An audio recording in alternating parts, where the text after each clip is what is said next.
Hi ಎಲ್ಲರಿಗೂ ನಮಸ್ಕಾರ. ನಾನು Prajwal, challenge coaching classes Sinnur ವತಿಯಿಂದ. ನಾವು ಪ್ರತಿದಿನದಂತೆ ಇವತ್ತು ಕೂಡ EVS ಮೇಲೆ ಇನ್ನೊಂದು ಹೊಸ ಟಾಪಿಕ್ನ ತಗೊಂಡು ಬಂದಿದ್ದೀನಿ. ಅದು ಯಾವುದಪ್ಪ ಅಂತಂದ್ರೆ rivers of India. Okay, rivers of India. Rivers of India ಮೇಲೆ ಒಂದು ಹೊಸ ಟಾಪಿಕ್ಕು EVS. ಇದು ಬಹಳ ಇಂಪಾರ್ಟೆಂಟ್ ಟಾಪಿಕ್. EVS ಮೇಲೆ ಇದು ಬಹಳ ಬಹಳ ಬಹಳ ಇಂಪಾರ್ಟೆಂಟ್ ಟಾಪಿಕ್ಕು.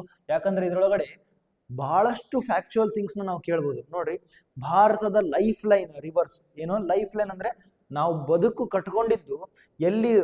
ನದಿ ದಂಡೆ ಮೇಲೆ. ಫಸ್ಟ್ ಭಾರತದಲ್ಲಿ ಎಲ್ಲಿ ಜನ ಸೇರಿದ್ರಲ್ವಾ, ಅದು ಎಲ್ಲಿಯಪ್ಪ ಅಂತಂದ್ರೆ ನದಿ ದಂಡೆ ಮೇಲೆ. ಭಾರತದಲ್ಲಿ ಅತಿ ಹೆಚ್ಚು ಜನಸಂಖ್ಯೆ ಇರೋದು ಗಂಗಾ ನದಿ ಮೇಲೆ. ಓಕೆನಾ? ಗಂಗಾ ನದಿ ದಂಡೆಯಲ್ಲಿ ಉತ್ತರ ಪ್ರದೇಶದಲ್ಲಿ 10-15 ಕೋಟಿ ಜನಸಂಖ್ಯೆ ಇದೆ. ಅದರ ಸಲುವಾಗಿ ನಮಗೆ ರಿವರ್ಸ್ ಆಫ್ ಇಂಡಿಯಾ ಬಹಳ ಇಂಪಾರ್ಟೆಂಟ್ ಟಾಪಿಕ್. ಇದ್ರ ಮೇಲೆ ಹಲವಾರು ಪ್ರಶ್ನೆಗಳನ್ನ ಕೇಳಬಹುದು, ಮತ್ತೆ ಹಲವಾರು ಪ್ರಶ್ನೆಗಳನ್ನ ಹೇಳಲಾಗುತ್ತೆ. ನಾವು ಬಹಳ ಡೀಪಾಗಿ ಇದ್ರೊಳಗಡೆ ಹೋಗೋದು ಬೇಡ. ಯಾಕಪ್ಪ ಅಂತಂದ್ರೆ ಎಷ್ಟು ಡೀಪಾಗಿ ಹೋಗ್ತೀವಲ್ಲ ಅಷ್ಟು ನಾವು UPSC ಪ್ರಿಪರೇಷನ್ ಮಾಡ್ದಂಗಾಗುತ್ತೆ. ನಮಗೆ UPSC ಎಕ್ಸಾಮ್ ಅಂದ್ರೆ IAS KS ಎಕ್ಸಾಮ್ ಪ್ರಿಪರೇಷನ್ ಮಾಡಾಕ್ತಿಲ್ಲ. ನಾವು ಜಸ್ಟ್ ನವೋದಯ ಎಕ್ಸಾಮ್ನ ಪ್ರಿಪರೇಷನ್ ಮಾಡಾಕತ್ತೀವಿ. ನವೋದಯ ಎಕ್ಸಾಮ್ನ ಪ್ರಿಪರೇಷನ್ ಮಾಡೋಕ್ಕೆ ಎಷ್ಟು ಬೇಕು ಸಂಕ್ಷಿಪ್ತ ಮಾಹಿತಿ ಅಷ್ಟೇ ನಾನು ನಿಮ್ಗೆ ಹೇಳ್ತಾ ಹೋಗ್ತೀನಿ. ಅದರ ನದಿ ಅಂದ್ರೆ ಏನು, ನದಿ ಅದ್ರ ನಮ್ಗೆ ಯಾಕೆ ಬೇಕು, ನದಿಯಿಂದ ಇಂಪಾರ್ಟೆನ್ಸ್ ಏನು, ನೆಕ್ಸ್ಟು ನದಿಯಿಂದ ಆಗೋ ನಮಗೆ ಹೆಲ್ಪ್ಫುಲ್ ಥಿಂಗ್ಸ್ ಏನು, ನದಿನ ನಾವು ಯಾಕೆ ಸಂರಕ್ಷಣೆ ಮಾಡಬೇಕು, ಯಾವ್ಯಾವ ನದಿಗಳಿದ್ದಾವೆ, ಎಷ್ಟು ಟೈಪ್ಸ್ ನದಿಗಳಿದ್ದಾವೆ, ನದಿಗಳ ಉಗಮ ಸ್ಥಾನ ಏನು, ಮತ್ತೆ ನದಿಗಳ ಎಂಡ್ ಸ್ಥಾನ ಏನು, ನದಿಗಳ ಮಿಡಲ್ ಏನಂತ ಜನಸಂಖ್ಯೆಗಳ ಎಲ್ಲ ಬಂದು ಇರ್ತದಲ್ಲ ಅದಕ್ಕೆ ಏನಂತ ಕರೀತಾರೆ, ಅದನ್ನೆಲ್ಲ ಸಂಪೂರ್ಣ ಮಾಹಿತಿ ಪೂರ್ತಿ ವಿಡಿಯೋದಲ್ಲಿ ನಾನು ನಿಮಗೆ ಹೇಳ್ತಾ ಹೋಗ್ತೀನಿ. ನೀವು ತಪ್ಪದೆ ಪೂರ್ತಿ ವಿಡಿಯೋನ ನೋಡಿ. ಫಸ್ಟ್, ರಿವರ್ಸ್ ಅಂದ್ರೆ ಏನಪ್ಪಾ? ಯಾವಾಗ ಮಳೆ ಬರುತ್ತಲ್ವಾ, ಮಳೆ ಬಂದಾಗ ಜಾಸ್ತಿ ನೀರು ಒಂದೇ ಕಡೆ ಬಂದು, ಇಲ್ಲಿ ನೋಡಿ, ಇಲ್ಲೆಲ್ಲ ಮಳೆ ಬಂತು. ನಾನು ವಾಟರ್ ಸೈಕಲ್ ಹೇಳಿದ್ದೆ, ಕಂಡೆನ್ಸೇಷನ್ ಅಂತ ಹೇಳಿದ್ದೆ. ಕಂಡೆನ್ಸೇಷನ್ ಅಂದ್ರೆ ಮೋಡಗಳ ಫಾರ್ಮ್ ಆಗುತ್ತೆ. ಕಂಡೆನ್ಸೇಷನ್ ಆದ್ಮೇಲೆ ಪ್ರೆಸಿಪಿಟೇಷನ್ ಆಗುತ್ತೆ. ಪ್ರೆಸಿಪಿಟೇಷನ್ ಆದ್ಮೇಲೆ ಹೆಚ್ಚು ಮಳೆ ಆದಾಗ ಮೌಂಟೇನ್ಸ್ ಇಂದ ಸ್ಟ್ರೀಮ್ಸ್ ಅಂತಂದ್ರೆ ಹಳ್ಳಗಳು ಎಲ್ಲ ಸೇರ್ಕೊಂಡು ಒಂದು ದೊಡ್ಡ ವಾಟರ್ ಸೋರ್ಸ್ ಆಗ್ತವೆ. ದೊಡ್ಡ ವಾಟರ್ ಸೋರ್ಸ್ ಆಗ್ತವೆ. ಹಳ್ಳಗಳೆಲ್ಲ ಸೇರ್ಕೊಂಡು, ಮಳೆ ನೀರೆಲ್ಲ ಸೇರ್ಕೊಂಡು ಒಂದು ದೊಡ್ಡ ವಾಟರ್ ಸೋರ್ಸ್ ಆಗ್ತೈತೆ. ಅಂದ್ರೆ ನೀರಿನ ಒಂದು ಸಮೂಹ ಅಂತ ಹೇಳ್ತೀವಿ. ಅದಕ್ಕೆ ನಾವೇನ್ ಕರಿತೀವಿ? ನದಿ ಅಂತ ಕರಿತೀವಿ. ಓಕೆನಾ? ನದಿ ಹಂಗಂದ್ರೆ ಏನಪ್ಪ? ನದಿ ಅಂದ್ರೆ ಏನು? River is a natural continuous flowing stream. Stream ಅಂದ್ರೆ ಹಳ್ಳ, ನೆನ್ಪಿಟ್ಕೊಳ್ಳಿ. ಇದು ಕಂಟಿನ್ಯೂಸ್ಲಿ ಫ್ಲೋವಿಂಗ್ ಸ್ಟ್ರೀಮ್. ಇದು ಒಂದು ಹಳ್ಳ, ಅದ್ರ ಅತ್ಯಂತ ದೊಡ್ಡ ಹಳ್ಳ. ಎಷ್ಟು ದೊಡ್ಡ ಹಳ್ಳ ಅಂದ್ರೆ ನಾವು ಅದರೊಳಗಡೆ ಹೋದ್ರೆ ನಾವೇ ಮುಳುಗೋಗ್ಬಿಡ್ತೀವಿ, ಅಷ್ಟು ದೊಡ್ಡ ಹಳ್ಳ. River is a natural continuously flowing stream of fresh water that travels across land towards the an ocean, sea, lake or another river. ನೋಡಿ, ರಿವರ್ ಅನ್ನೋದೇನು?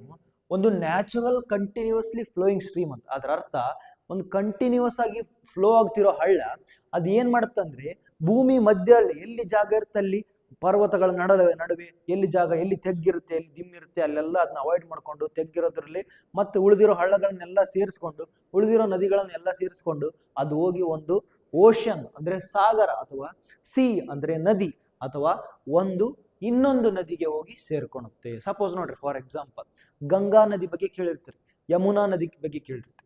ಯಮುನಾ ನದಿ ಹೋಗಿ ಸಮುದ್ರಕ್ಕೆ ಮೀಟ್ ಆಗಲ್ಲ. ಯಮುನಾ ನದಿ ಗಂಗಾ ನದಿಯನ್ನು ಮೀಟ್ ಆಗುತ್ತೆ. ಓಕೆನಾ? ಯಮುನಾ ನದಿ ಎಲ್ಲಿ ಮೀಟ್ ಆಗುತ್ತಾ? ಗಂಗಾ ನದಿಯನ್ನು ಮೀಟ್ ಆಗುತ್ತಾ. ಅದನ್ನ ತ್ರಿವೇಣಿ ಸಂಗಮ ಅಂತ ಕರೀತಾರೆ. ಇದನ್ನ ಮಾತು ಕೇಳಿರ್ತೀರಿ. ಅದನ್ನ ನಾ ಫ್ಯಾಕ್ಚುಯಲ್ ಇನ್ಫಾರ್ಮೇಶನ್ ಮುಂದೆ ಹೇಳ್ತಾ ಹೋಗ್ತೀನಿ. ನೋಡಿ, ಏನ್ ಹೇಳ್ತಿದ್ದಾರೆ ಅಂತಂದ್ರೆ, ಭೂಮಿಯ ಮೇಲೆ ಸ್ವಾಭಾವಿಕವಾಗಿ ಸಾಗರ, ಸಮುದ್ರ, ಸರೋವರ ಅಥವಾ ಇನ್ನೊಂದು ನದಿಯ ಕಡೆಗೆ ಹರಿಯುವ ಸಿಹಿ ನೀರಿನ ಫ್ರೆಶ್ ವಾಟರ್. ಇದು ಪೂರ್ತಿ ಫ್ರೆಶ್ ವಾಟರ್, ನೆನ್ಪಿಟ್ಕೋಬೇಕು ನೀವು. ಫ್ರೆಶ್ ವಾಟರ್ ಅಂದ್ರೆ ನಾವು ಕುಡಿಯಬಹುದಾದ ನೀರು, ನಾವು ಬಳಸಬಹುದಾದ ನೀರು. ಇದಕ್ಕೇನಂತ ಕರಿತೀವಿ? ನಾವು ಫ್ರೆಶ್ ವಾಟರ್ ಅಂತ ಕರಿತೀವಿ. ಓಕೆ, ಎಲ್ಲ ಅರ್ಥ ಆಗ್ತೀರ ಅಂತ ಹೇಳ್ತೀನಿ. ನದಿ ಅಂದ್ರೆ ಏನಂತ ಗೊತ್ತಾಯ್ತಾ? ಓಕೆನಾ?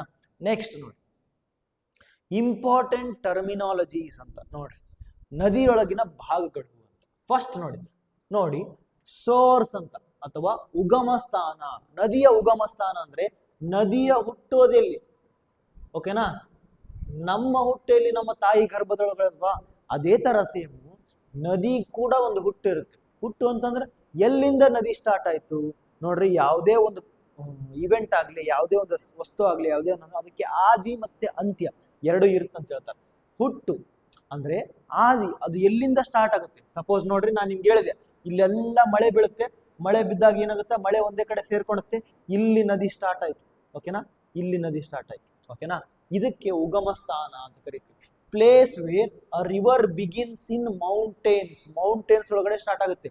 ನದಿಯ ಪ್ರಾರಂಭವಾಗುವ ಸ್ಥಾನ ಪರ್ವತ ಅಥವಾ ಹಿಮನದಿ. ಹಿಮನದಿ ಅಂದ್ರೆ ಅದನ್ನೇನಂತ ನಾನು ಪಿಕ್ಚರ್ ಮುಖಾಂತರ ತೋರಿಸ್ತಾ ಹೋಗ್ತೀನಿ. ಮೌತ್, ಮೌತ್ ಅಥವಾ place where river flows into an ocean. ನೋಡ್ರಿ ಇಲ್ಲಿ ನೋಡ್ರಿ, ಇದು ಏನಾಯ್ತು, ಇದು ಉಗಮ ಸ್ಥಾನ. ಉಗಮ ಅಂತಂದ್ರೆ ಸೋರ್ಸ್, ಸೋರ್ಸ್. ಓಕೆನಾ, ಒರಿಜಿನ್ ಅಂತ ಕರಿತೀವಿ ನಾವು ಕನ್ನಡದಲ್ಲಿ. ಇಂಗ್ಲಿಷ್ ನಲ್ಲಿ ಏನಂತ ಕರಿತೀವಿ, origin of the river. What is the origin of the river? What is the origin of A river? ಓಕೆನಾ, ಈಗ ನೋಡಿ, ಗಂಗಾ ನದಿಯ ಒರಿಜಿನ್ನು ಗಂಗೋತ್ರಿ, ಯಮುನಾ ನದಿಯ ಒರಿಜಿನ್ನು ಯಮುನೋತ್ರಿ, ಈ ತರ ಇದಾವೆ. ಅದನ್ನ ನಾನು ಪ್ರತಿಯೊಂದು ನದಿಗೂ ಕೂಡ ನಾನು ನಿಮ್ಗೆ ಹೇಳ್ತಾ ಹೋಗ್ತೀನಿ. ಇದನ್ನ ಕಂಪ್ಲೀಟ್ ಆಗಿ ನೋಟ್ ಮಾಡ್ಕೊಳ್ಳಿ. ಒರಿಜಿನ್ ನಾನು ನಿಮ್ಗೆ ನೋಟ್ಸ್ ನ ಕಳಿಸ್ಕೊಡ್ತೀನಿ. ನೋಟ್ಸ್ ಬೇಕಂತಂದ್ರೆ ನೀವು ಕೆಳಗೆ ಒಂದು ಲಿಂಕ್ ಕೊಟ್ಟಿರ್ತೀನಿ, ಅದರೊಳಗಡೆ ಜಾಯಿನ್ ಆಗಿ ಇದರ ಕಂಪ್ಲೀಟ್ ನೋಟ್ಸ್ ನಿಮ್ಗೆ ಕಳಿಸ್ಕೊಡ್ತೀನಿ. ಓಕೆನಾ, ಇಲ್ಲಿ ನೋಡಿ, ನದಿಯ ಉಗಮ ಸ್ಥಾನ ಆಯ್ತಾ. ಇದರ ನೆಕ್ಸ್ಟ್ ಇದು ಮೌತ್. ಇದಕ್ಕ ಮೌತ್ ಅಂತ ಕರಿತೀವಿ. ಮೌತ್ ಅಂದ್ರೆ ರಿವರ್ ಎಲ್ಲಿ, ಒಂದು ನದಿ ಎಲ್ಲಿ ಸಮುದ್ರ ಅಥವಾ ಸಾಗರವನ್ನು ಹೋಗಿ ಸೇರುತ್ತೆ, ಹೌದಲ್ವಾ? ಸಮುದ್ರ ಅಥವಾ ಸಾಗರ ಅಥವಾ ಯಾವ್ದಾದ್ರು ಇನ್ನೊಂದು ನದಿಯನ್ನು ಹೋಗಿ ಸೇರುತ್ತೆ, ಅದಕ್ಕೆ ಮೌತ್ ಅಂತ ಕರಿತೀವಿ. Place where river flows into an ocean or sea. ನದಿ ಸಮುದ್ರ ಅಥವಾ ಸಾಗರಕ್ಕೆ ಸೇರುವ ಅಂತಿಮ ಸ್ಥಳ, ಇದು ಕೊನೆಯ ಸ್ಥಳ. ಅಂದ್ರೆ ಇದ್ರ ಮುಂದೆ ರಿವರ್ ಇರಲ್ಲ, ಇಲ್ಲೇ ರಿವರ್. ಓಕೆನಾ, ಅರ್ಥ ಆಯ್ತಾ? ನೆಕ್ಸ್ಟ್ ಟ್ರಿಬ್ಯೂಟರಿ, ಇದು ಬಹಳ ಇಂಪಾರ್ಟೆಂಟ್. ಟ್ರಿಬ್ಯೂಟರಿ ಅಂದ್ರೆ ಉಪನದಿ. ಏನಪ್ಪ ಉಪನದಿ ಅಂತಂದ್ರೆ, ಈಗ ನೋಡ್ರಿ ಇಲ್ಲಿ ಐತಲ್ಲ, ಇದು ಒಂದು ನದಿ ಅಂತ ತಿಳ್ಕೊಂಡು. ಓಕೆನಾ, ಇದು ಒಂದು ನದಿ ಅಂದ್ರೆ ಇದಕ್ಕೆ ನೀರು ಎಲ್ಲಿಂದ ಬಂತು? ನಾವು ಇದಕ್ಕೆ ನೀರು ಎಲ್ಲಿಂದ ಬಂತಂದ್ರೆ ನಾವು ಹಳ್ಳಗಳಿಂದ ಬಂತು, ಮಳೆಗಳಿಂದ ಬಂತು, ಆಯ್ತು. ಅಷ್ಟೇ ಬಂದ್ರೆ ಅದು ಅಷ್ಟು ದೊಡ್ಡದಾಗ ಆಗಕ್ ಸಾಧ್ಯನಾ? ಇಲ್ಲ.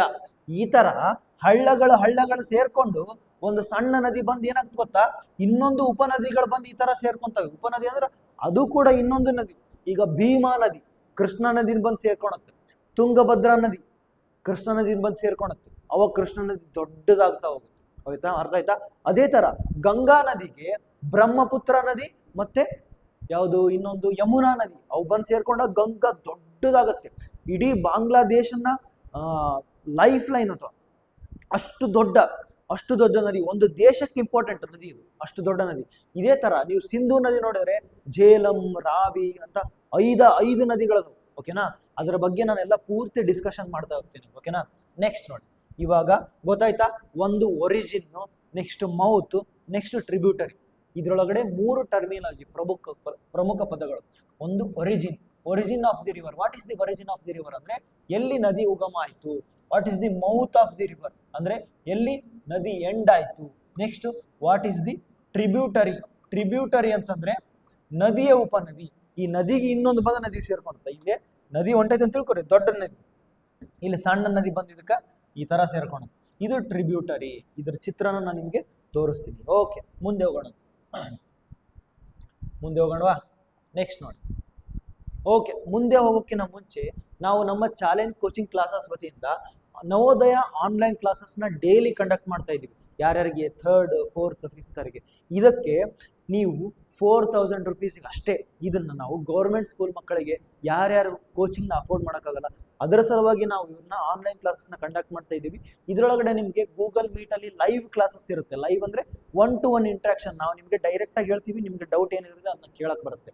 Next PDF notes, complete PDF ನೋಟ್ಸ್ಗಳು, ವೀಕ್ಲಿ ಟೆಸ್ಟ್ಗಳು, ಕ್ವಿಜ್ಗಳು, PPT ಪ್ರೆಸೆಂಟೇಷನ್, ಮತ್ತೆ ಲೈವ್ ರೆಕಾರ್ಡೆಡ್ ಕ್ಲಾಸಸ್ಗಳು, 1-on-1 ಇಂಟ್ರಾಕ್ಷನ್, ಮತ್ತೆ ಡೌಟ್ ಸೆಷನ್ಗಳು, ಪ್ರತಿಯೊಂದು ಎಲ್ಲ ಟೆಸ್ಟ್ಗಳನ್ನು, ಮತ್ತೆ ನವೋದಯ 40 ಮಾಕ್ ಟೆಸ್ಟ್ಗಳನ್ನು ನಾವು ಕಂಡಕ್ಟ್ ಮಾಡ್ಬೇಕಂತ ಈ ಸಲ ಡಿಸೈಡ್ ಮಾಡಿದ್ದೀವಿ. ನೀವು ಮನೆಯಲ್ಲೇ ಕುತ್ಕೊಂಡು ನವೋದಯನ ಪಾಸ್ ಆಗ್ಬೋದು. ಈ ಸೌಲಭ್ಯವನ್ನು ನೀವು ಪಡಿಬೇಕಂದ್ರೆ ಈ ನಂಬರ್ಗೆ ಕಾಂಟ್ಯಾಕ್ಟ್ ಮಾಡಿ. ಇಲ್ಲ ಅಂತಂದ್ರೆ ಕೆಳಗಡೆ ಲಿಂಕ್ ಕೊಟ್ಟಿರ್ತೀನಿ ನಾನು, ಯಾವುದು ಒಂದು ವಾಟ್ಸಪ್ ಗ್ರೂಪಿನ ಲಿಂಕ್ ಕೊಟ್ಟಿರ್ತೀನಿ, ಅದನ್ನ ಜಾಯಿನ್ ಆಗಿ ಅದರೊಳಗಡೆ ನೀವು ನೋಟ್ಸ್ ಏನೇನು ಸೌಲಭ್ಯ ಇರುತ್ತೆ ಅದನ್ನ ತಗೊಳ್ಳೋದು ಮರಿಬೇಡಿ. ಓಕೆ, ಮುಂದೆ ಹೋಗೋಣ. ನೋಡಿ, ವೈ ಆರ್ ರಿವರ್ಸ್ ಇಂಪಾರ್ಟೆಂಟ್ ಅಂತ. ನದಿ ನಮಗೆ ಯಾಕೆ ಇಂಪಾರ್ಟೆಂಟ್ ಅಪ್ಪ? ನದಿ ನಮಗೆ ಯಾಕೆ ಬೇಕು? ಒಂದನೇದ್ದು ಫ್ರೆಶ್ ವಾಟರ್, ಕುಡಿಯುವ ನೀರು. ನಮಗೆ ನೀರು ಕುಡಿಯಕ್ಕೆ ಬೇಕಾ? ಹೌದಿಲ್ಲ? ದಾಹ ಆದ್ಮೇಲೆ ನೀರು ಕುಡಿಯಕ್ಕೆ ಬೇಕಾ? ನೀರು ಎಲ್ಲಿಂದ ಬರುತ್ತೆ? ನೀರೇನೋ ನಳದಾಗ ಬರುತ್ತ್ರಿ ಅಂತ ಹೇಳಿದ್ರು.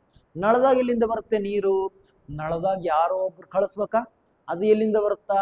ಅವರು ನದಿ ಅಥವಾ ಡ್ಯಾಮ್ ಕಾಂಟೆ ಕಟ್ಟಿ ಅಲ್ಲಿಂದ ನೀರ್ನ ಸೆಂಡ್ ಮಾಡ್ತಿರ್ತಾರ, ನಮಗೆ ಕಳಿಸ್ಕೊಡ್ತಿರ. That's why the river is important. Clean water for drinking, cooking, ಅಡುಗೆ ಸಲುವಾಗಿ. ನೆಕ್ಸ್ಟ್ ವಾಷಿಂಗ್, ನಮ್ಮ ಮೈ ಎಲ್ಲ ತೊಳ್ಕೊಬೇಕು, ಬಟ್ಟೆ ತೊಳ್ಕೊಬೇಕು, ಮನೆ ಒರೆಸ್ಬೇಕು, ಅದಕ್ಕೆಲ್ಲ ಫ್ರೆಶ್ ವಾಟರ್ ಬೇಕು. ಫ್ರೆಶ್ ವಾಟರ್ ಎಲ್ಲಿಂದ ಸಿಗುತ್ತೆ? ರಿವರ್ ಇಂದ ಸಿಗುತ್ತೆ. ನೆಕ್ಸ್ಟ್ ಕುಡಿಯಲು, ಅಡುಗೆಗೆ ಮತ್ತು ನಿತ್ಯ ಬಳಕೆಗೆ ಸಿಹಿ ನೀರು ಬೇಕು. ನೆಕ್ಸ್ಟ್ ಅಗ್ರಿಕಲ್ಚರ್, ಇದು ಬಹಳ ಇಂಪಾರ್ಟೆಂಟ್. ನೀರಂತರೂ ಕುಡಿದಿವಪ್ಪ, ನಾವು ನೀರು ಕುಡಿದಿವಿ. ಎಷ್ಟಂತ ನೀರು ಕುಡಿತೀವಿ? ಹೊಟ್ಟೆ ಹಸುವಾಗುತ್ತಿಲ್ಲ. ಹೊಟ್ಟೆ ಹಸುವಾಗುತ್ತಂತಂದ್ರೆ ನಮ್ಗೆ ಊಟ ಬೇಕಲ್ಲ, ಊಟಕ್ಕೆ ಬೆಳೆ ಬೇಕಿಲ್ಲ, ಬೆಳೆ ಬೆಳಿಬೇಕಿಲ್ಲ. ಒಂದು ಅಕ್ಕಿ ಬೇಕಂತಂದ್ರೆ, ಅನ್ನ ಬೇಕಂತಂದ್ರೆ ಅಕ್ಕಿ ಬೆಳಿಬೇಕು, ನಾವು ಭತ್ತ ಬೆಳಿಬೇಕು, ಭತ್ತಕ್ಕೆ ನೀರು ಬೇಕಲ್ಲಪ್ಪ. ನೀರು ಎಲ್ಲಿಂದ ಸಿಗುತ್ತಾವು? ನೀರ್ ಎಲ್ಲಿಂದ ಸಿಗ್ತಾವು? ನಾವು ಸಿನ್ನೂರಾಗ ಇದೀವಿ ಅಂದ್ರ ನಮ್ಗೆ ಹತ್ರ ಗೊತ್ತೈತಿ, ಇಲ್ಲಿ ಕ್ಯಾನಲ್ನಾಗ ಬರ್ತಾವ. ಕ್ಯಾನಲ್ನಿಂದ ಎಲ್ಲಿಂದ ಬರ್ತಾವು? ರಿವರ್ಲಿಂದ ಬರ್ತಾವ. ನೋಡಿ, ಇವತ್ತೆಲ್ಲ ನೋಡಿರ್ಬೋದು friendship band, happy friendship day. ಓಕೆನಾ? ಮಕ್ಕಳು ಪ್ರೀತಿಯಿಂದ ಕಟ್ಟಿದ್ದಾರೆ. ಓಕೆ, ಇರ್ಲಿ. ನಾವೇನ್ ಮಾಡ್ತಾ ಇದೀವಿ? ಅಗ್ರಿಕಲ್ಚರ್ ಬಗ್ಗೆ ಮಾತಾಡ್ತಾ ಇದೀವಿ. ಕ್ಯಾನಲ್ಗಳಿಂದ ನೀರು ಬರ್ತವೆ, ಕ್ಯಾನಲ್ನಿಂದ ಬರ್ತವೆ ಡ್ಯಾಮ್. ಡ್ಯಾಮ್ ಅಂದ್ರೆ ಯಾವುದು? ನದಿ. ರಿವರ್ ಇಂದ ಬರ್ತೈತಿ. Okay. Farmers use river water for irrigation to grow crops. Irrigation ಅಂದ್ರೆ ನೀರಾವರಿ ಮಾಡಕ್ಕೆ. ನೀರಾವರಿ ಲಾಸ್ಟ್ ಕ್ಲಾಸ್ನ ಅಟೆಂಡ್ ಆಗಿದ್ರೆ ನಾನು ನಿಮ್ಗೆ ಕೇಳ್ತಿದ್ದೆ, ನೀರಾವರಿ ಬಗ್ಗೆ ಸ್ವಲ್ಪ ಹೇಳಿದ್ದೆ. ಡ್ರಿಪ್ ಇರಿಗೇಷನ್ ಅಂತ, ಸ್ಪ್ರಿಂಕ್ಲರ್ ಇರಿಗೇಷನ್ ಬಗ್ಗೆ ಹೇಳಿದ್ದೆ. ಬೆಳೆಗಳನ್ನು ಬೆಳೆಯಲು ನದಿ ನೀರು, ನೀರಾವರಿ ಅತ್ಯಗತ್ಯ. ನೋಡ್ರಿ, ಬೆಳೆ ಬೆಳೆಯಕ್ಕೆ ನೋಡ್ರಿ, ಇಲ್ಲಿ ಒಬ್ಬ ರೈತ ನೀರನ್ನ ಬಿಡ್ತಿದ್ದಾನೆ. ಈ ನೀರನ್ನು ಬಿಡ್ತಿದ್ದಾನೆ ಎಲ್ಲಿ? ಭತ್ತ ಬೆಳೆಯಕ್ಕೆ. ಭತ್ತ ಅಂತಂದ್ರೆ ರೈಸ್ ಬೆಳೆಯಕ್ಕೆ. Rice, he need water, more water for rice. ಓಕೆನಾ? ರೈಸ್ ಬೆಳೆಯಕ್ಕೆ ಅವನಿಗೆ ಬಹಳ ನೀರು ಬೇಕು. ಅದರ ಸಲುವಾಗಿ ಈ ನೀರು ಎಲ್ಲಿಂದ ಬಂತು? ಮತ್ತೆ ನೀವು ಇನ್ನೊಂದು ಯೋಚನೆ ಮಾಡೋದು, ನಾವು ಬೋರ್ವೆಲ್ ಹಾಕಿ ಕೆಳಗಡೆಯಿಂದ ಕಿತ್ತೀವ್ರಿ ನೀರು. ಎಷ್ಟು ಅಂತ ಕಿತ್ತೀರಪ್ಪ ಕೆಳಗಡೆಯಿಂದ? ನೀರು ಖಾಲಿ ಆಗುತ್ತಲ್ವಾ? ನೀರು ಎಲ್ಲಿಂದ ಬರ್ಬೇಕು? ಲಾಸ್ಟ್ ಕ್ಲಾಸ್ ಅಲ್ಲಿ ವಾಟರ್ ಸೈಕಲ್ ಹೇಳಿದ್ನಂದ್ರೆ ಇನ್ಫಿಲ್ಟ್ರೇಷನ್ ಅಂತ ಹೇಳಿದ್ದೆ. ಎಲ್ಲಿ ನೀರು ಬಂದು ನಿಂತ್ಕೊಳ್ಳುತ್ತೆ, ಅದು ಭೂಮಿನ ಇಂಗುತ್ತಾ ಹೋಗುತ್ತೆ, ಒಳಗೆ ಇಂಗಿ ಗ್ರೌಂಡ್ ವಾಟರ್ನ ಹೆಚ್ಚಿಸುತ್ತೆ. ಈ ನದಿಗಳಿಲ್ಲ ಅಂತಂದ್ರೆ ನೀರು ಒಳಗಡೆ ಹಿಂಗೋದೇ ಇಲ್ಲ, ನೀರೆಲ್ಲ ಕೊಯ್ಕೊಂಡು ಹೋಗ್ಬಿಡುತ್ತೆ. ಅದ್ರ ಸಲುವಾಗಿ ರಿವರ್ಸ್ ನಮ್ಗೆ ಬಹಳ ಇಂಪಾರ್ಟೆಂಟ್. ಓಕೆನಾ? ಅರ್ಥ ಆಯ್ತಾ? ನಿಮ್ಗೆ ಏನಾದ್ರೂ ಡೌಟ್ಸ್ ಇದ್ರೆ ಕೆಳಗಡೆ ಲಿಂಕ್ ಕೊಟ್ಟಿರ್ತೀನಿ, ಅದರಿಂದ ಜಾಯಿನ್ ಮಾಡಿ, ನಮ್ಮನ್ನ ಕಾಂಟ್ಯಾಕ್ಟ್ ಮಾಡಿ, ಅಥವಾ ಈ ನಂಬರ್ಗೆ ಕಾಂಟ್ಯಾಕ್ಟ್ ಮಾಡಿ ನಮ್ಮನ್ನ ತಿಳ್ಕೊಳ್ಳಿ. ಓಕೆನಾ? ಮತ್ತೆ ಇನ್ನೊಂದು, why are the wild life important ಅಂತ ನೋಡ್ರಿ. ವೈಲ್ಡ್ ಲೈಫ್ ಹ್ಯಾಬಿಟ್ಯಾಟ್ ಅಂತ ನೋಡ್ರಿ, sorry, rivers are, why are the rivers are important? Wild life habitat. Wild life ಅಂದ್ರೆ ಕಾಡು ಪ್ರಾಣಿಗಳು. ಕಾಡು ಪ್ರಾಣಿಗಳ ಇರೋ ಜಾಗ. ನಮಗೊಂದು ಮನೆ ಇದೆ, ನಾವು ಮನುಷ್ಯರಿಗೆ ನಾವು ಕಾಂಕ್ರೀಟ್ ಮನೆಗಳನ್ನ ಕಟ್ಕೊಂತೀವಿ, ಬಾಡಿಗೆ ಮನೆಗಳನ್ನ ನೋಡ್ತೀವಿ, ಅದೆಲ್ಲ ನಮ್ಗೆ ಇರೋಕ್ ಜಾಗ ಇದೆ. ಬಟ್ ಪಕ್ಷಿಗಳು, ಪ್ರಾಣಿಗಳು ಅವು ಎಲ್ಲಿ ಇರ್ಬೇಕಪ್ಪ? ಅವು ಎಲ್ಲಿರ್ತಾವ ಅಂದ್ರೆ, ಎಲ್ಲಿ ಕಾಡು ಇರ್ತೈತಿ ಅಲ್ಲಿ ಇರ್ತಾವ. ಕಾಡು ಎಲ್ಲಿರುತ್ತೆ? ಎಲ್ಲಿರುತ್ತಂದ್ರೆ ನದಿ ಎಲ್ಲಿರುತ್ತ ಅಲ್ಲಿ ಕಾಡು ಇರುತ್ತ. ಕಾಡಿಗೆ ನೀರು ಬೇಕಿಲ್ಲ, ನೀರು ಬೇಕು. ನೀರಿಲ್ಲಾರ್ದ ಕಾಡಿಲ್ಲ, ಕಾಡಿಲ್ಲಾರ್ದ ನೀರಿಲ್ಲ, ಹಂಗೆ. ಓಕೆನಾ? ಕಾಡು ನೀರನ್ನ ತರಿಸುತ್ತೆ, ಮಳೆಯನ್ನ ಬೆಳೆಸುತ್ತೆ, ಮಳೆ ಬಿದ್ದು ನದಿ ಆಗುತ್ತಲ್ಲ, ನದಿ ಮತ್ತೆ ಕಾಡನ್ನು ಹುಟ್ಟಿಸುತ್ತೆ, ಈ ತರ. ಓಕೆನಾ? ಈ ಕಾಡು ಐತಲ್ವಾ, ಈ forest is the home for fish, turtles and aquatic. Sorry, ಇದಲ್ವಾ ಈ ರಿವರ್ಸಿಗೆ ಫಿಶ್, ಟರ್ಟಲ್ಸ್, ಅಕ್ವಾಟಿಕ್ ಲೈಫ್ ಅಂದ್ರೆ ಜಲಚರ ಜೀವಿಗಳು. ಜಲಚರ ಜೀವಿಗಳಂದ್ರೆ ಈಗ ನೋಡಿ, ನೀರಿನಲ್ಲಿ ಇರುವಂತ ಜೀವಿಗಳು, ಮೊಸಳೆಗಳು, ಮೀನುಗಳು, ಏಡಿಗಳು, ಮತ್ತೆ ಬೇರೆ ಬೇರೆ ಎಲ್ಲ ಪ್ರಾಣಿಗಳು, ಅವಕ್ಕೆಲ್ಲ ಏನಂತ ಕರಿತೀವಿ? ಅಕ್ವಾಟಿಕ್ ಲೈಫ್ ಅಂತ ಕರಿತೀವಿ. ಮೀನುಗಳು, ಆಮೆಗಳು ಜಲಚರಗೆ ಆಶ್ರಯ. ನೆಕ್ಸ್ಟ್ ಇನ್ನೊಂದು ವಿಷಯ, ಈ ನೀರಿನ ದಂಡೆಯ ಮೇಲಿನ ಕಾಡಿರ್ತೈತಿ, ಕಾಡಿನೊಳಗಡೆನ ಏನಿರ್ತಾವು? ಎಲ್ಲಾ ಪ್ರಾಣಿಗಳು ಇರ್ತಾವು. ಓಕೆನಾ? ಅರ್ಥ ಆಯ್ತಾ? Next transportation, boats, ships, transportation, people and heavy goods. ನೋಡ್ರಿ, ಟ್ರಾನ್ಸ್ಪೋರ್ಟೇಷನ್ ಕೂಡ ಅವಶ್ಯಕ. ನೋಡ್ರಿ, ಇಲ್ಲಿ ನಮ್ ಕಡೆ ನದಿಗಳು ಬತ್ತಿ ಹೋಗ್ಬಿಡ್ತಾವ. ಬಟ್ ಉತ್ತರ ಪ್ರದೇಶ ಕಡೆ ಎಲ್ಲಿ ಹಿಮಾಲಯ ನದಿಗಳು ಇರ್ತಾವಲ್ಲ, ಅದ್ರ ಬಗ್ಗೆ ನಾನು ನಿಮ್ಗೆ ಹೇಳ್ತೀನಿ. ಅಲ್ಲಿ ನದಿಗಳು ಬತ್ತೋಗೋದಿಲ್ಲ. ಅಲ್ಲಿಂದ ಏನ್ ಮಾಡ್ತಾರೆ ಗೊತ್ತಾ? ಅಲ್ಲಿ ಕೂಡ ನದಿಯೊಳಗಡೆ ಏನ್ ಮಾಡ್ತಾರೆ? ಹಡಗುಗಳನ್ನು ಬಿಡ್ತಾರೆ. ಹಡಗುಗಳನ್ನು ನಾನು ಲಾಸ್ಟ್ ಕ್ಲಾಸ್ ಟ್ರಾನ್ಸ್ಪೋರ್ಟೇಷನ್ ಮುಖಾಂತರ ಹೇಳಿದ್ದೆ. ಬರೀ ವಾಟರ್ ವೇಸ್ ಸಿ ಒಳಗಡೆ ಅಷ್ಟೇ ಇರಲ್ಲ, ರಿವರ್ಸ್ ಒಳಗಡೆನೂ ಕೂಡ ಇರುತ್ತೆ. ಗಂಗಾ ನದಿ, ಬ್ರಹ್ಮಪುತ್ರ ನದಿ, ಮತ್ತೆ ಯಮುನಾ ನದಿ, ಅದರೊಳಗಡೆ ಎಲ್ಲ ಟ್ರಾನ್ಸ್ಪೋರ್ಟೇಷನ್ ಮಾಡ್ಬೋದು. ನೆಕ್ಸ್ಟ್ ಮುಂದೇನು ಬರುತ್ತೆ? ಹೈಡ್ರೋ ಎಲೆಕ್ಟ್ರಿಸಿಟಿ ಅಂತ. What is the meaning of hydro electricity? ಜಲ ವಿದ್ಯುತ್, generating clean electricity using river dams ಅಂತ. ಇಲ್ಲಿ ನೋಡ್ರಿ, ಇಲ್ಲಿ ಕಾಣಿಸ್ತಾ ಇದೆ ನಿಮ್ಗೆ, ಇದೇನಂತ ಗೊತ್ತಾ? ಇದೇನು ಗೊತ್ತಾ? ಇದು ಹೈಡ್ರೋ ಎಲೆಕ್ಟ್ರಿಸಿಟಿ.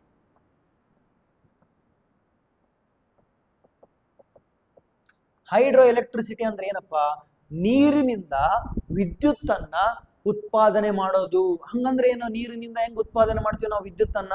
ನೋಡಿ, ನೀರನ್ನ ಈ ತರ ಪೈಪ್ಗಳಿದಾವಲ್ವಾ, ಪೈಪ್ಗಳ ಒಳಗಡೆ ಬೀಳ್ತಾರ. ಇಲ್ಲೊಂದು ಫ್ಯಾನ್ ತಿರುಗ್ತಿರುತ್ತ, ಆ ಫ್ಯಾನಿಗೆ ನೀರು ಬಿಟ್ಟಾಗ ಅದು ತಿರುಗುತ್ತಾ, ತಿರುಗಿದಾಗ ಕರೆಂಟ್ ಬರುತ್ತೆ. ನಾವು ಕರೆಂಟ್ ಯೂಸ್ ಮಾಡ್ತೀವಲ್ಲ, ನಾವು ಫ್ಯಾನ್, ಸಪೋಸ್ ಈ ಡಿಜಿಟಲ್ ಬೋರ್ಡ್, ನಾವು ಟಿವಿ ಯೂಸ್ ಮಾಡ್ತೀವಿ, ಫೋನ್ ಚಾರ್ಜ್ ಇಡ್ತೀವಿ, ನೆಕ್ಸ್ಟ್ ವಾಷಿಂಗ್ ಮಷಿನ್ ಯೂಸ್ ಮಾಡ್ತೀವಿ, ಎಲೆಕ್ಟ್ರಿಕ್ ಕಾರ್ಗಳನ್ನು ಯೂಸ್ ಮಾಡ್ತೀವಿ, ಅದಕ್ಕೆ ಕರೆಂಟ್ ಬೇಕಲ್ಲ. ಆ ಎಲೆಕ್ಟ್ರಿಸಿಟಿ ಈ ಜನರೇಟರ್ ಇಂದ ಬರುತ್ತೆ. ಇದಕ್ಕೆ ನಾವೇನಂತ ಕರಿತೀವಿ? ಹೈಡ್ರೋ ಎಲೆಕ್ಟ್ರಿಕ್ ಪವರ್ ಪ್ಲಾಂಟ್ ಅಂತ ಕರಿತೀವಿ. ಈ hydro electricity generating clean electricity using river dams, ಅಣೆಕಟ್ಟುಗಳ ಮೂಲಕ ಹರಿಯುವ ನೀರಿನಿಂದ ವಿದ್ಯುತ್ ಉತ್ಪಾದನೆ ಅಂತ. ಡ್ಯಾಮ್, ಅಣೆಕಟ್ಟುಗಳಂದ್ರೆ ನದಿಗೆ ಅಡ್ಡಲಾಗಿ ಕಟ್ಟಿರುವಂತ ಅಣೆಕಟ್ಟುಗಳು. ಸಪೋಸ್ ನೀವೇನ್ ಕಟ್ಟಿರ್ತೀರಿ, ಈಗ ತುಂಗಭದ್ರಾ ಡ್ಯಾಮ್ ಆಯ್ತು, Hosapete dam. Next KRS dam ಐತಿ. KRS ಡ್ಯಾಮ್ ಯಾವ್ದಕ್ಕೈತಿ? KRS ಡ್ಯಾಮ್ ಯಾವ್ದಕ್ಕೈತಿ ಅಂತಂದ್ರೆ ಕಾವೇರಿ ನದಿಗೈತಿ. TB ಡ್ಯಾಮ್ ಅಂತ, ತುಂಗಭದ್ರಾ ಡ್ಯಾಮ್ ಯಾವ್ದಕ್ಕೈತಿ? ತುಂಗಭದ್ರಾ ನದಿಗೈತಿ, ತುಂಗಭದ್ರಾ ರಿವರ್. ಈ ತರ ಈ ಡ್ಯಾಮ್ಗಳಿಗೆ ಆ ನೀರನ್ನ ತಡೆ ಹಿಡಿತಾವು. ಅದರಿಂದ ಏನ್ ಮಾಡ್ತಾರ? ಈ ತರ ನೀರನ್ನ ಹೈಡ್ರೋ ಎಲೆಕ್ಟ್ರಿಸಿಟಿನ ಜನರೇಟ್ ಮಾಡ್ತಾರ. ಓಕೆ, ಮುಂದಿನ ಪ್ರಶ್ನೆ, ಮುಂದೆ ಹೋಗೋಣ. ಏನಂತೈತಿ? Rivers of India. ಇವಾಗ ಪೂರ್ತಿ ಪಿಕ್ಚರ್ ಚಲೋ ಆಗುತ್ತೆ. ನಾವು ಇಷ್ಟೊತ್ತನ ನದಿ ಅಂದ್ರೆ ಏನು, ನದಿ ಯಾಕೆ ಇಂಪಾರ್ಟೆಂಟ್, ನದಿಯ ಒರಿಜಿನ್, ಉಗಮ ಸ್ಥಾನ ಏನು, ನದಿಯ ಮೌತ್ ಅಂದ್ರೆ ಅದರ ಅಂತಿಮ ಸ್ಥಾನ ಏನು, ನದಿಯ ಟ್ರಿಬ್ಯೂಟರಿ ಅಂದ್ರೆ ಏನು, ಬರೀ ಮೀನಿಂಗ್ ಅಷ್ಟೇ ತಿಳ್ಕೊಂಡಿದ್ವಿ.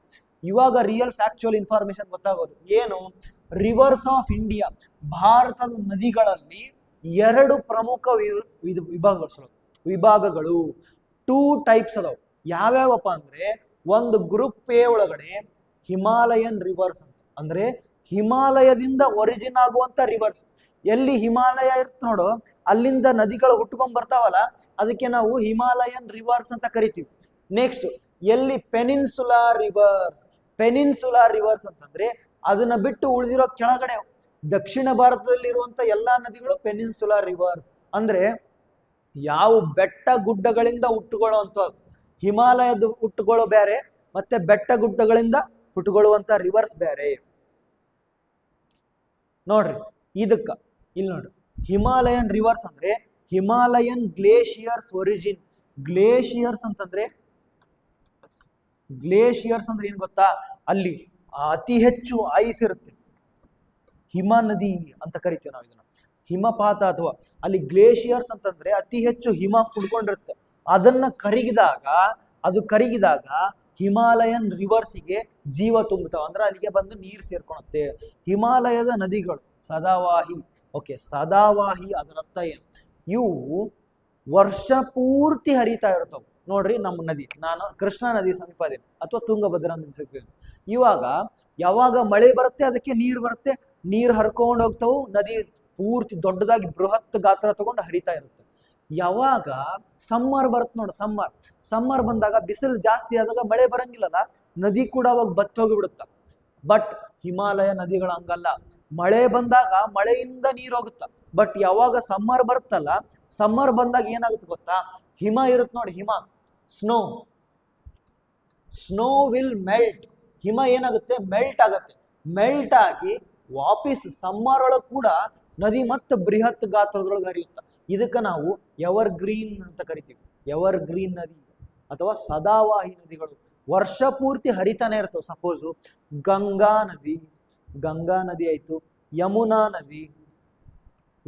ನದಿ ಆಯ್ತು, ನೆಕ್ಸ್ಟ್ ಬ್ರಹ್ಮಪುತ್ರ ನದಿ, ನೆಕ್ಸ್ಟ್ ಸಿಂಧೂ ನದಿಗೆ ಇಂಡಸ್ ರಿವರ್ ಅಂತ ಕರಿತೀವಿ. ಈ ಎಲ್ಲ ನದಿಗಳೇ ನೀವು ಹಿಮಾಲಯನ್ ರಿವರ್ಸ್. ಹಂಗಂದ್ರೆ ಪೆನಿನ್ಸುಲಾ ರಿವರ್ಸ್ ಅಂದ್ರೆ ಏನು? ನೋಡ್ರಿ, ಇದ್ರೊಳಗಡೆ ಹೆಂಗ Himalayan glaciers R the origin ಅಂತ ಹೇಳ್ತೀವಲ್ಲ, ಗ್ಲೇಷಿಯರ್ಸ್ ಇಂದ ಇವು ಬರ್ತಾವಲ್ಲ ನದಿಗಳು, ಹಿಮ ನದಿಗಳು. ಅದೇ ತರ rain fed seasonal rivers. Seasonal ಅಂದ್ರ ಸೀಸನ್ ಇದ್ದಾಗ ಅಷ್ಟೇ, ಯಾವಾಗ ಮಳೆಗಾಲ ಇರ್ತಾ ಅವಾಗ ನದಿ ಕೂಡ ಬೆಳಿತೈತಿ. ಅದಕ್ಕೆ ನಾವು ಏನಂತ ಕರಿತೀವಿ ಅಂದ್ರೆ ಪೆನಿನ್ಸುಲಾ ರಿವರ್ಸ್ ನ ಗ್ರೂಪ್ ಅಂತ ಕರಿತೀವಿ. ಇದ್ರೊಳಗಡೆ ಯಾವುದು? ನರ್ಮದಾ ನದಿ, ಕಾವೇರಿ ನದಿ, ಕೃಷ್ಣಾ ನದಿ, ನೆಕ್ಸ್ಟ್ ಮಹಾನದಿ, ತುಂಗಭದ್ರಾ ನದಿ. ಈ ತರ ಇವೆಲ್ಲ ನದಿಗಳನ್ನ ಏನ್ ಕರಿತೀವಿ ಪೆನಿನ್ಸುಲರ್ ರಿವರ್ಸ್. ಎರಡು ಟೈಪ್ಸ್ ಅವು, ಒಂದು Himalayan rivers, next peninsular rivers. ಈಗ ಹಿಮಾಲಯನ್ ರಿವರ್ಸ್ ನಾವು ಸ್ಟಡಿ ಮಾಡ್ತಾ ಹೋಗೋಣ, ಓಕೆನಾ. ಹಿಮಾಲಯನ್ ರಿವರ್ಸ್ ಒಳಗಡೆ ಯಾವ್ಯಾವ ಬರ್ತಾವ ಅಂತ ಹೇಳಿದ್ದೆ. ಫಸ್ಟ್ ಹಿಮಾಲಯನ್ ರಿವರ್ಸ್ ಒಳಗೆ ಬಿಡುವಂಥದ್ದು, ಹಿಮಾಲಯನ್ ರಿವರ್ಸ್ ಒಳಗಡೆ ಬರುವಂಥದ್ದು ಸದಾವಾಹಿ ನದಿಗಳಂತ ನೋಡಿ. ಹಂಗಂದ್ರೆ ಏನು, ಫ್ಲೋ ಕಂಟಿನ್ಯೂಸ್. ಹಿಮಾಲಯನ್ ರಿವರ್ಸ್ ಒಳಗೆ ಯಾವ್ಯಾವ ಬರ್ತಾವು, ಗಂಗಾ ನದಿ ಬರ್ತಾವ್, ಯಮುನಾ ನದಿ ಬರ್ತಾವ್. Next flow continuously perennial rivers ಅಂತ ಕರಿತೀವಿ. ಹಿಮಾಲಯನ್ ರಿವರ್ಸ್ ನ ಏನಂತ ಕರಿತೀವಿ ಅಂದ್ರೆ ಪೆರೇನಿಯಲ್ ರಿವರ್ಸ್ ಅಂತ ಕರಿತೀವಿ. ಪೆರೇನಿಯಲ್ ರಿವರ್ಸ್ ಅಂದ್ರೆ ಪೆರೇನಿಯಲ್ ರಿವರ್ಸ್ ಅಂತಂದ್ರೆ ಸದಾವಾಹಿ ನದಿಗಳು. ಅಂದ್ರೆ ವರ್ಷ ಪೂರ್ತಿ ಹರಿಯುವಂತ ನದಿಗಳಿಗೆ, ಅಂದ್ರೆ ಸಮ್ಮರ್ ಆಗಲಿ, ವಿಂಟರ್ ಆಗಲಿ, ನೆಕ್ಸ್ಟ್ ಏನು ರೈನಿ ಸೀಸನ್ ಆಗಲಿ, ಯಾವುದೇ ಸೀಸನ್ ಆಗಲಿ ಸಂಬಂಧನೇ ಇಲ್ಲ, ಹಂಗೆ ಕಂಟಿನ್ಯೂಸ್ಲಿ ನೀರನ್ನ ಹರಿತಾನೆ ಇರ್ತಾವ. ಅದಕ್ಕೇನಂತ ಕರೀತಾರೆ ಪೆರೇನಿಯಲ್ ರಿವರ್ಸ್. ಇದು ಬಹಳ important, perennial reverse.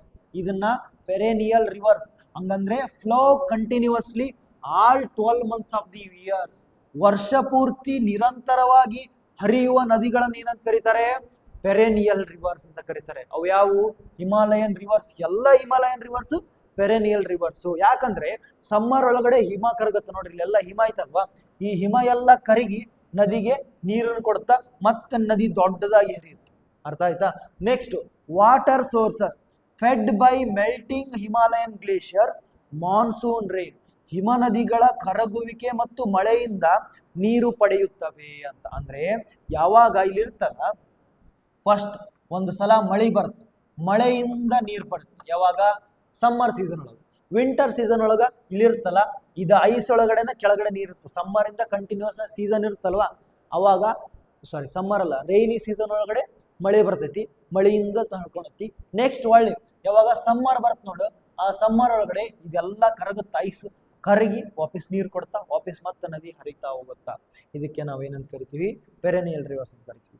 Long deep travel vast distances across mountains and fertile northern plains. ನೋಡ್ರಿ, ನಾರ್ಥನ್ ಪ್ಲೇನ್ಸ್ ಅಂದ್ರೆ ಏನ್ ಗೊತ್ತಾ, ನಾರ್ಥನ್ ಪ್ಲೇಸ್ ಅಂತಂದ್ರೆ ನಾನು 6 ಪ್ರಮುಖ ಭಾರತದ ಭೂಸ್ವರೂಪಗಳ ಬಗ್ಗೆ ಹೇಳಿದ್ದೆ. ಯಾವ್ಯಾವಪ್ಪ ಅಂದ್ರೆ ಮೌಂಟೇನ್ಸ್, ಪ್ಲೇಟ್ಯೂಸು, ಪ್ಲೇನ್ಸ್, ಡೆಸರ್ಟ್ಸ್, ಐಲ್ಯಾಂಡ್ಸ್ ಮತ್ತೆ ಕೋಸ್ಟಲ್ ಪ್ಲೇನ್ಸ್. ಅದರೊಳಗಡೆ ಪ್ಲೇನ್ಸ್ ಅಂದ್ರೆ ನಾರ್ಥನ್ ಪ್ಲೇನ್ಸ್ ಅಂತ. ನಾರ್ಥನ್ ಪ್ಲೇಸ್ ಅಂದ್ರೆ ಉತ್ತರ ಪ್ರದೇಶ್, ಬಿಹಾರ, ನೆಕ್ಸ್ಟ್ ಕೋಲ್ಕತ್ತಾ, ಅದೆಲ್ಲ ರೀಜನ್ ಏನದ ನಾರ್ಥನ್ ಪ್ಲೇನ್ಸ್. ಈ ನದಿ ಏನೈತಲ್ವಾ, ಆ ನಾರ್ಥನ್ ಪ್ಲೇಸ್ ಪೂರ್ತಿ ಡೀಪ್ ಆಗಿ ಲಾಂಗ್ ಆಗಿ ಹರಿಯುವಂತ ನದಿಗಳು. ನೋಡ್ರಿ, ಭಾರತದ ಅತ್ಯಂತ ಉದ್ದವಾದ ನದಿ ಯಾವುದು, ಗಂಗಾ ರಿವರ್. ಆ ಗಂಗಾ ರಿವರ್ ಕೂಡ ಹಿಮಾಲಯನ್ ರಿವರ್. ಯಾಕಂದ್ರೆ ಅಲ್ಲಿ ಅತಿ ಹೆಚ್ಚು ಮಳೆ ಆಗುತ್ತೆ, ಮಳೆ ಮತ್ತೆ ಸಮ್ಮರ್ ಒಳಗಡೆ ಏನಾಗುತ್ತಾ, ಐಸ್ ಎಲ್ಲ ಕರಿಗಿ ನೀರಾಗುತ್ತಾ, ಅದರ ಸಲುವಾಗಿ ಇದು ಏನಾಗುತ್ತಾ ಲಾಂಗ್ ಮತ್ತೆ ಡೀಪ್ ಆಗಿ ಹರಿತಾವ. ಅಂದ್ರೆ ಬಹಳ ಉದ್ದವಾದ ಮತ್ತು ಆಳವಾದ ನದಿ ಪಾತ್ರ. ಅಂದ್ರೆ ನದಿಗಳು ದೊಡ್ಡ ಬೃಹತ್ ಆಗಿರ್ತಾವು, ಬಹಳ ಉದ್ದವಾಗಿ ಹರಿತಾವು ಮತ್ತು ಆಳವಾಗಿರ್ತಾವ. ನಮ್ಮ ಪೆರೇನಿಯಲ್ ರಿವರ್ಸ್ ಹಂಗಲ್ಲ, ಅಂದ್ರೆ ಕೃಷ್ಣ ನದಿಗಳು ಹಂಗೆಲ್ಲ ಹಂಗಲ್ಲ, ಅವು ಸ್ವಲ್ಪ ಸಣ್ಣವಿರ್ತಾವ. ಇದಕ್ಕೆ ಕಂಪೇರ್ ಮಾಡಿದ್ರೆ ಸಣ್ಣವಿರ್ತಾವ, ಅವು ಕೂಡ ದೊಡ್ಡವೇ ಇರ್ತಾವ. ಬಟ್ ಇದಕ್ಕೆ ಕಂಪೇರ್ ಮಾಡಿದ್ರೆ ಸಣ್ಣವಿರ್ತಾವ, ಇದನ್ನ ತಿಳ್ಕೊಬೇಕು ನೀವು, ಓಕೆನಾ. ನೆಕ್ಸ್ಟ್ ಹಿಮಾಲಯನ್ ರಿವರ್ಸ್ ಒಳಗೆ ಏನೈತಪ್ಪ, ಮೊದಲನೇ ನದಿ ಗಂಗಾ ನದಿ. ಓಕೆ, ನಿಮ್ಗೇನಾದ್ರೂ ಡೌಟ್ಸ್ ಇದ್ರೆ ನೀವೇನ್ ಮಾಡ್ಬೇಕಪ್ಪ ಅಂದ್ರೆ ಕೆಳಗಡೆ ಒಂದು ಲಿಂಕ್ ನ ಕೊಟ್ಟಿರ್ತೀನಿ, ಅದನ್ನ ಜಾಯಿನ್ ಆಗಿ ಇದರ ನೋಟ್ಸ್ ನ ತಿಳ್ಕೊಳ್ಳಿ. ಇದನ್ನ ಪದೇ ಪದೇ ಪದೇ ಪದೇ ರಿವೈಸ್ ಮಾಡ್ತಿರ್ಬೇಕು, ಇಲ್ಲಾಂದ್ರೆ ನಿಮ್ಗೆ ನೆನಪುಳಿಯಲ್ಲ. ಫಸ್ಟ್ ರಿವರ್ ನೋಡ್ರಿ, ಹಿಮಾಲಯನ್ ರಿವರ್ ಒಳಗಡೆ ಗಂಗಾ ರಿವರ್ ಮೊದಲನೇ ರಿವರ್. ಗಂಗಾ ರಿವರ್ ಇದು ಸೇಕ್ರೆಡ್ ನ್ಯಾಷನಲ್ ರಿವರ್ ಅಂತ. ಗಂಗಾ ನದಿಯನ್ನ ರಾಷ್ಟ್ರೀಯ ನದಿ ಅಂತ ಕರಿತೀವಿ. ಏನಂತ ಕರಿತೀವಿ, ರಾಷ್ಟ್ರೀಯ ನದಿ. ಯಾಕಂದ್ರೆ ನಾವು ಗಂಗಾ ನದಿ ಅಂದ್ರೆ ಪೂಜೆ ಮಾಡ್ತೀವಿ, ಗಂಗಾ ಮಾತಾ ಅಂತ ಕರಿತೀವಿ, ಪೂಜೆ ಮಾಡ್ತಾರ, ಗಂಗಾ ಆರತಿ ಎತ್ತಾರ. ಗಂಗಾ ಒಳಗಡೆ ಹೋಗಿ ಒಂದು ಸಲ ಸ್ನಾನ ಮಾಡಿ ಬಂದ್ಬಿಟ್ರ ನಮ್ಮ ಪಾಪಗಳೆಲ್ಲ ಕಳೆತೋಯ್ತು ಅಂತ ಜನ ನಂಬುತ್ತಾರೆ. ಅದರ ಸಲುವಾಗಿ ಗಂಗಾ ನದಿನ ಸೇಕ್ರೆಡ್ ರಿವರ್ ಅಂತ ಕರೀತಾರೆ, ಓಕೆನಾ. ಸೋರ್ಸ್ ಅಂದ್ರೆ ಉಗಮ ಸ್ಥಾನ, ಗಂಗೋತ್ರಿ ಉಗಮ ಸ್ಥಾನ. ಒರಿಜಿನ್ ಆಫ್ ದಿ ರಿವರ್ ಏನು, ಗಂಗೋತ್ರಿ, ಓಕೆನಾ. ಗಂಗೋತ್ರಿ ರಿವರ್ಗೆ ಒರಿಜಿನ್ ಆಫ್ ದಿ ರಿವರ್ ಅಂತ ಕರಿತೀವಿ. Gangotri is the place way Ganga river is originated ಅಂತ. ಗಂಗಾ ನದಿ ಇಲ್ಲಿಂದ ಹೋಗುತ್ತೆ. ಗಂಗೋತ್ರಿ ಗ್ಲೇಷಿಯರ್ ಇದೆ ನೋಡ್ರಿ, ಗಂಗೋತ್ರಿ ಗ್ಲೇಷಿಯರ್ ಇದೆ ಐತಲ್ವಾ, ಇದೇ ಗಂಗೋತ್ರಿ ಗ್ಲೇಷಿಯರ್. ಇಲ್ಲಿಂದ ಗಂಗಾ ನದಿ ಹುಟ್ಟೋದು. ಓಕೆನಾ. ಕಾರ್ಡ್ ಭಾಗೀರಥಿ ಎಟ್ ಒರಿಜಿನ್ ಅಂದ್ರೆ, ಒರಿಜಿನ್ ಅಲ್ಲಿ ಏನಂತ ಕರೀತಾರೆ ಇದಕ್ಕೆ, ಒರಿಜಿನ್ ಅಂದ್ರೆ ಭಾಗೀರಥಿ ಅಂತಾನು ಕರೀತಾರೆ. ಭಾಗೀರಥಿ ಎಂಬ ಜಾಗದಲ್ಲಿ ಗಂಗೋತ್ರಿ ಗ್ಲೇಷಿಯರ್ ಇಂದ ಹುಟ್ಟುವಂತ ನದಿ ಯಾವುದು ಅಂತ ಕೇಳಿದ್ರೆ ಅಂತ ತಿಳ್ಕೊರಿ, ಗಂಗಾ ನದಿ ಅಂತ ಬರೀಬೇಕು. ಭಾಗೀರಥಿ ಇದರ ಉಗಮ ಸ್ಥಾನ,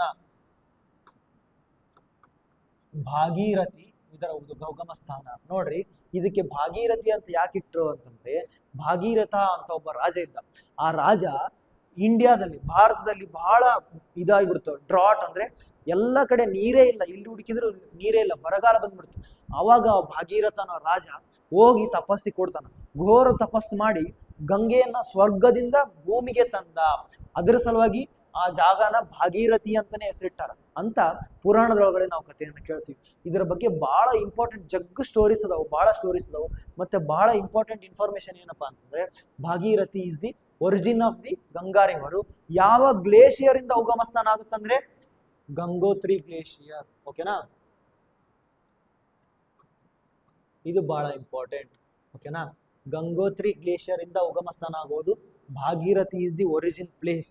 ಇವೇ ಎರಡು ಸ್ವಲ್ಪ ಕನ್ಫ್ಯೂಷನ್ ಆಗುತ್ತೆ. ಮತ್ತಿನ್ನು ಗಂಗಾ ನದಿ ಬಗ್ಗೆ ಪೂರ್ತಿ ಡೀಟೇಲ್ ಆಗಿ ಕಲ್ಪತ್ ತಗೋಣ. ಗಂಗಾ ನದಿ ಒಳಗಡೆ ಟ್ರಿಬ್ಯೂಟರೀಸ್ ಯಾವುದು, ಯಮುನಾ ನದಿ ಅಂತ ಬರುತ್ತಾ, ಬ್ರಹ್ಮಪುತ್ರ ನದಿ ಅಂತ ಬರುತ್ತಾ, ಮತ್ತೆ ಬೇರೆ ಬೇರೆ ನದಿಗಳು ಬರ್ತಾವ, ಅವುಗಳ ಉಗಮ ಸ್ಥಾನ ಯಾವುದು, ಅದನ್ನೆಲ್ಲ ಡೀಟೇಲ್ ಆಗಿ ಇನ್ನೂ ಕಲ್ತ್ಕೊಂಡು ತಗೋಣ. ಮತ್ತೆ ನಾಳೆ ನಾನು ನಿಮ್ಗೆ ಸಿಗ್ತೀನಿ. ಇದನ್ನೇ ಕಂಟಿನ್ಯೂಡ್ ಪಾರ್ಟ್, ಇದು ಇನ್ನೂ ಮುಗಿದಿಲ್ಲ, ಇದು ಬಹಳ ದೊಡ್ಡ ಚಾಪ್ಟರ್. ಇದನ್ನ ನಾವು ಡೀಟೇಲ್ ಆಗಿ ಸ್ಟಡಿ ಮಾಡೋಣ. ಇದನ್ನ ನೀವು ನೋಟ್ಸ್ ಬರಿತಾ ಹೋಗ್ಬೇಕು.